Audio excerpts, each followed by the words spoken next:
बिस्मिल्लाहिर्रहमानिर्रहीम। अस्सलाम वालेकुम दोस्तों, मैं हूं दीवान और आप देख रहे हैं मेरा यूट्यूब चैनल दीवान मेडिसन।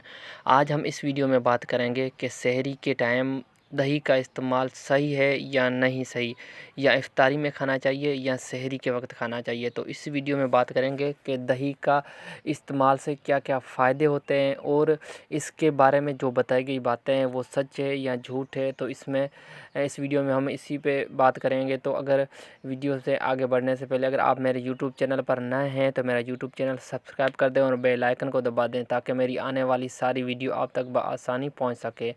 तो सहरी में दही का इस्तेमाल करने से बहुत ही फ़ायदे होते हैं। जैसा कि सबसे पहले तो प्यास नहीं लगती, पूरे दिन का रोज़ा होता है। रोज़े में आपको पता है कि शाम को इफ्तारी होती है तो पूरे 13-14 घंटे होते हैं।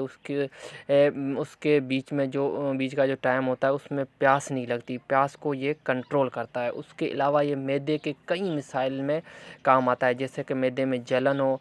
सबको पता है कि रमज़ान में इफ्तारी के टाइम समोसे पकोड़े या गरम चीज़ें हर घर में बनती है। वो गरम चीज़ें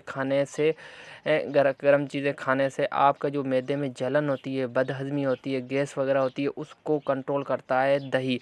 दही का इस्तेमाल आप सहरी के टाइम करोगे तो पूरा दिन आपको प्यास नहीं लगेगी, प्यास में बहुत ही कम लगेगी आपको। उसके अलावा मैदे की सारी जो प्रॉब्लम है, जलन, गैस, बदहज़मी वगैरह, वो सारी दूर करता है। उसके अलावा ये जिस्म में जो प्रोटीन, एनर्जी, उसके अलावा जो विटामिन्स, मिनरल्स चाहिए होते हैं जिस्म को पूरे दिन में, वो आपको ये दही मुहैया करता है। दही बहुत ही फ़ायदेमंद है, आप इंशाल्लाह ताला सहरी में इस्तेमाल करें, आपको पूरे दिन में बेफ़िक्र हो जाएंगे कि आपको प्यास भी लगी है या किसी चीज़ की ज़रूरत भी पड़ती है।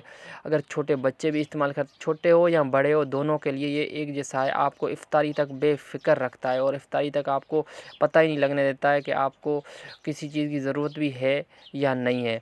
आप दही इस्तेमाल करें सहरी के टाइम। कोई भी, दो बहुत सारे बोलते हैं ये नुकसान है, कोई नुकसान नहीं है, आप इस्तेमाल करें।